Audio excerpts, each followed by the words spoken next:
Je suis en train de regarder parce que les ampoules que j'ai derrière moi sont connectées.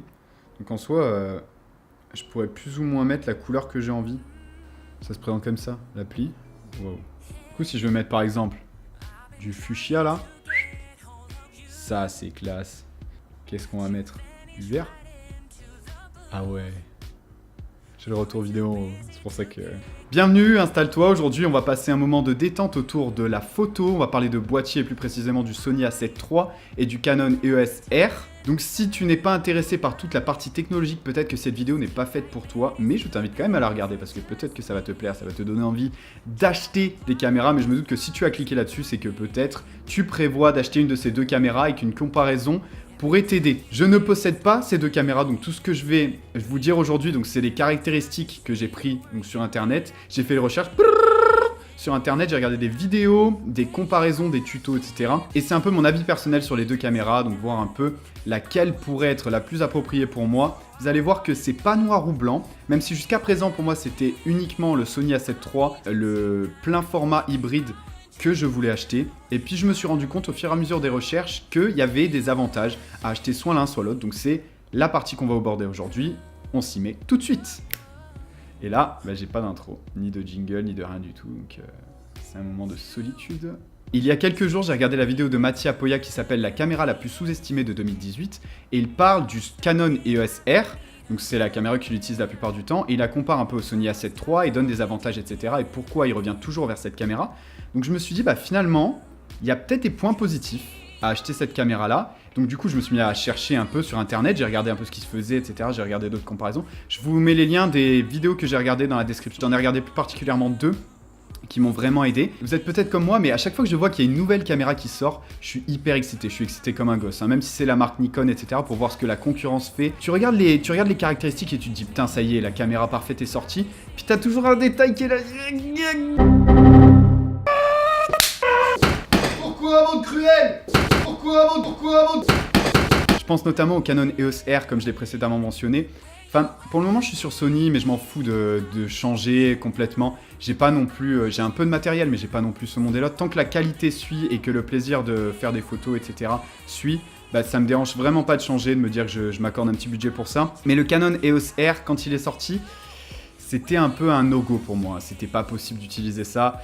Pas de super slow-mo, le crop en 4K de 1,7 fois, je crois un truc comme ça. C'est... Pour moi, j'étais là en mode, non, même mon A6300 est mieux au final. Je veux dire, même si t'as un capteur de 30 millions de pixels qui est bien mieux. Pas d'IBIS non plus, contrairement au Sony A7 III qui le possède. L'IBIS, c'est la stabilisation du capteur interne. Pour moi, non, c'était non. Bon, après, il y a quand même une stabilisation numérique. Du coup, il y a un petit crop, mais stabilisation numérique qui marche assez bien. Et avec des objectifs qui sont stabilisés, on peut obtenir une qualité qui est quand même vraiment bonne. Sauf que pour moi, il y a un gros avantage au Canon EOS R, c'est tout le parc optique Canon qui fonctionne beaucoup mieux sur le Canon EOS R que sur le Sony A7 III. En plus, avec la bague d'adaptation, vous pouvez insérer un filtre ND directement et commander ce filtre ND. Ça fait quasiment comme les caméras standards qui ont un filtre ND à l'intérieur. C'est vraiment, ça c'est pour moi un gros point positif. L'utilisation de l'autofocus marche quasiment aussi bien que les objectifs RF. Et on n'a pas vraiment besoin d'un speed booster parce que ça reste quand même un plein format qui a des très bonnes capacités en basse luminosité. Donc, ça n'a pas besoin de... Et voilà, vous voyez un peu où je veux en venir, hein. Le dilemme, il est là. Le dilemme, c'est qu'on perd des choses, mais on en gagne de l'autre côté, hein, tu vois. Le Sony A7 III, on peut adapter des objectifs Canon dessus en utilisant la bague Sigma MC11 qui marche très bien d'ailleurs. Mais la performance en termes d'autofocus n'est pas aussi bien, aussi affûtée que celle qu'on peut obtenir sur le EOS R. Ça c'est clair, net, précis, c'est acté. Avant même, tu peux pas être aussi performant. Puisque Canon, ils font les objectifs. Canon, ils font la bague d'adaptation. Canon, ils font le boîtier. Ils savent. Tu vois, les mecs, ils maîtrisent. Et quand tu veux acheter des objectifs Sony, alors certes ils sont très bien, hein, les objectifs Sony, aucun problème, mais un 70-200, le payer 2500 balles, non. Et regarde-moi Sony, regarde-moi, je m'en vais. Ciao, allez salut. Non vraiment, sans vouloir faire de blagues débiles, J'aimerais vraiment pouvoir tester les deux, pouvoir tester des objets Canon sur le Sony A7 III pour me faire une idée, voir à quel point je peux me baser sur l'autofocus en termes de vidéo, etc. Quand on fait des clips, on a besoin de l'autofocus de temps en temps, pas tout le temps, mais on en a quand même besoin. Donc c'est quand même une caractéristique qui est importante pour moi. Et c'est une caractéristique où je me dis, il y a peut-être besoin quand même, hein. C'est peut-être une bonne chose, tu vois. Pas de 4K 60 fps ni pour l'un ni pour l'autre, mais très honnêtement, je pense que c'est un détail dont je peux me passer, sachant que la Full HD est très bonne, sauf que la 4K est complètement inutilisable sur le EOS R à cause du crop de 1,7 un peu dégueu là. Ça, enfin, j'ai la chair de poule, tu vois, donc ça c'est pas possible. Mais tout le reste, par exemple pour le super slow-mo sur le EOS R, qui n'y est pas, hein, du coup, contrairement à Sony A7 III, est-ce que c'est pas vraiment un détail dont on peut se passer? Moi, je pense que oui. La 60 fps, ça fonctionne déjà très bien. Esthétiquement parlant, j'aime beaucoup le Canon. Je trouve qu'il a l'air plus agréable à prendre en main. Je sais pas, je me vois bien shooter avec. Il y a juste cette histoire de bouton, j'ai pas trop compris ce qu'ils ont voulu faire. Mais même si c'est vrai, le Sony A7 III, il a ce design un peu rustique là. Et on va dire que le EOS R, pour moi, l'emporte à ce niveau-là. Il me fait un peu de l'œil, hein, ouais, j'avoue, il me fait un peu de l'œil. On arrive maintenant au parc optique et là, pour moi, c'est sans appel. C'est Canon qui remporte mon cœur. Et si adapter des objectifs Canon marchait aussi bien sur le A7 III que le EOS R, il n'y aurait pas de bataille, hein. J'aurais pris le A7 III sans hésiter une seule seconde. Mais là, je suis un peu en mode... Ah, pas ça, Zinedine, pas après tout ce que tu as fait, non. J'ai fait un peu le tour de ce que je voulais vous dire par rapport à ces deux caméras. Mon cœur penche encore un peu en faveur du Sony A7 III. Mais je vais faire encore quelques recherches, me documenter, voir vraiment... De toute façon, c'est pas encore d'actualité, je l'achèterai quand je rentrerai de mon prochain voyage, dont je vais vous parler très rapidement, les vlogs arrivent. Donc abonnez-vous, faites sonner la petite cloche là, c'est important. Comme ça, vous êtes chaud dans les starting vlogs, dès que les vlogs ils sortent, bim, vous êtes là, bim, hop. Ok, vous avez la notif, tu as la notif, tu regardes la vidéo. La caméra parfaite n'existe pas pour moi, ce serait, franchement, un Canon A7 III, ça me plairait beaucoup, tu vois.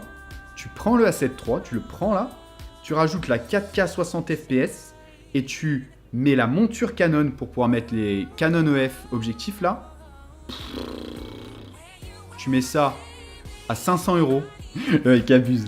Je sais, il y a le Panasonic S1 et S1R, mais celui qui me met ça dans les commentaires, il me fait un Lydia. Il me fait un Lydia direct pour que je puisse les acheter, parce que franchement, tu prends déjà le truc hors de prix, c'est 2000 et quelques, et j'ai vu le prix du 50 mm. Ah, je te le mets là, le 50 mm f1.4, 2800 €. Mais pour le moment, c'est vraiment le EOS R et le Sony A7 III, les deux caméras qui me font de l'œil. Voilà, on se le dit, hein. On va être honnête entre nous, hein. Je vous laisse me donner votre avis dans la partie commentaire par rapport à cette vidéo, si vous possédez la caméra, si vous les avez testées, etc. Si vous avez même des articles ou des blogs à me conseiller par rapport à ça pour que je puisse faire mon choix en mon âme et conscience, c'est dans la partie commentaire. Vous mettez un petit pouce bleu, vous faites sonner la cloche, vous abonnez, ça me fait plaisir. Tout est dans la description, les Beach Boys. On se fait des bisous et on se dit à bientôt dans une prochaine vidéo. Restez créatifs. Ciao!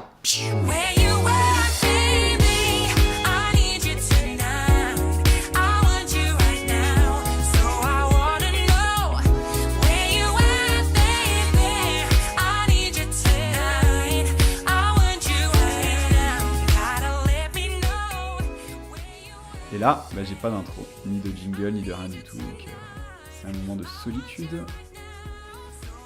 Attends. Sauf que, il y a un gros point avantage, oui, un point avantage. Inspire. Inspire. Voilà, tu vas faire une intro. Tu vas faire une intro, mais oui, tu vas la faire ton intro, t'inquiète pas, tu vas la faire. Un jour tu la feras, il n'y a aucun problème.